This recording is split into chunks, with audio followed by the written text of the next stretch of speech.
Hey everyone, how's everyone doing today? My name is Gina and I am doing great. So, let's see what we got in August Sophie and Toffee premium box, shall we?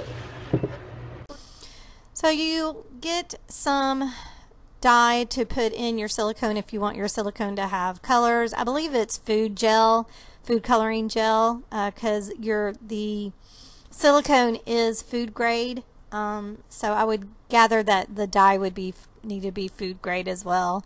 Here are your blocks that you get that you can use to make your molds out of. You can make keychains out of them, wind chimes as they say. The tag and the flower are actual, you can make shakers out of them, so they have an opening in there. And here are your cookie cutters for your housing. You put those down on like tape, and a sheet of tape will come as well. Here's your silicone. It's 1:1, again food grade and bubble free, and it is bubble free.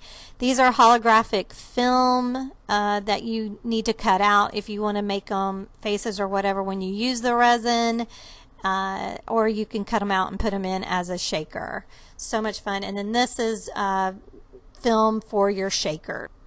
So this is pretty much just a big sheet of packing tape is what it is. So I went ahead and decided what molds I wanted to make, and I wanted to make Mount Fuji and the little flower shaker mold. So I just put the housings on and measured how much of this tape I was going to need, and then you just stick the flat side of everything down, and that's all you need to do. Make sure it's sealed really well. The silicone is just like resin 1:1. However, it takes forever to mix the stuff, probably around 5 minutes. And you just pour it in. You know it's ready when it's not streaky anymore. And then you just pour it in just like resin. It is pretty fast setting actually, and don't do what I did. I used my silicone mixing cup and stirrer. I had to throw them away because the silicone would not solidify against it, because you know silicone and silicone together. So I had to throw them away. I couldn't clean them. So just use a plastic cup and a popsicle stick to mix that stuff up. It's really easy to demold them, and the molds came out really well. There was minimum cleanup, and to clean it up I just used an X-Acto knife to cut the little excess things that are there, but it's really easy to clean up. So I wanted to try out the molds, just see what they would, how they would act with resin. So I did use my Let's Resin 1:1 ratio resin. And I'm using blue dye in it. You totally could use UV resin in these molds as long as you keep it translucent or transparent.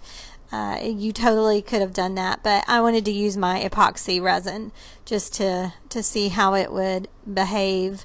I'm not really a fan of UV resin for a lot of molds, so of course I put glitter in there. When do I not? And I'm also going to put some blue foil. The blue foil, y'all, is so messy. It just sticks to everything. But if you mix it up really well, it will kind of make small particles. And the glitter, and it's just beautiful. I just love that foil. So I let it cure overnight. I did have some extras, so I made more wings, but it turned out beautiful. I mean, these came out really well. They have great detail. You can still see like the clouds on Mount Fuji and all of that.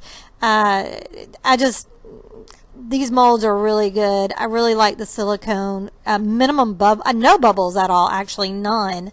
So I'm painting Mount Fuji with my Posca pens only because I wanted them to have, a little bit of character there.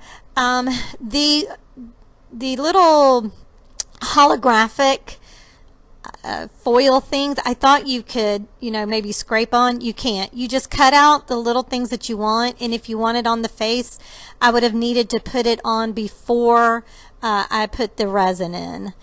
So that is what those are for. You kind of cut them out. Like I did cut out, you can't see it because of the glare, I apologize, but I did cut out a little bitty one to put in my shaker. And then I just use all different kind of beads. I use the shaker form, cut it out. It does have lines on it, which you can't really tell, to cut it out. And then use UV resin to adhere that shaker film on top. And then use UV resin to dome, which perfect. It was perfect. To use the UV resin for that. And I will also dome the Mount Fuji as well. See, I just wanted it all glittery, all glossy. Oh, it just looks so good. I just love it. Look at his face. He's so cute. I ended up giving that to Amanda. She is obsessed with Japan. But so yeah, I go ahead, do the same thing with them. And then I wanted to make them into a keychain. So I do have a hand little screw drill thing. You'll see it here in a minute. I got it out of the starter kit from Sophie and Toffee. So I used the smallest bit that came with it, or not the smallest, next to smallest, and went ahead and drilled a hole for the eye pin to go in for the keychain. I will use super glue to glue it in and use O-rings and all that kind of good stuff to get the keychains hooked together. And that was the project. I loved these keychains. Turned out so cute, and the silicone is really, really highly recommended. Alrighty, so let's show what I made. And I'll give my thoughts about the silicone. I really like it a lot. I love the fact there's no bubbles in it at all.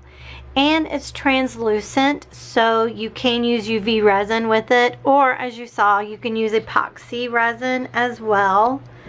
And I think it's cool to have the dye if you want the dye, but I wasn't interested in that. I just wanted to see how it worked. I kind of like the translucent because it's just better, you know, you can see things a little bit better. So, and I think it made a pretty decent little, the mold came out pretty well. So, so this is the Mount Fuji. I think it's so cute. And yeah, I really do like the silicone. Alright y'all, well that's this video. That's this month's box, August's box from Sophie and Toffee. I hope that this video was helpful if you're wondering if you want to get the Sophie and Toffee boxes.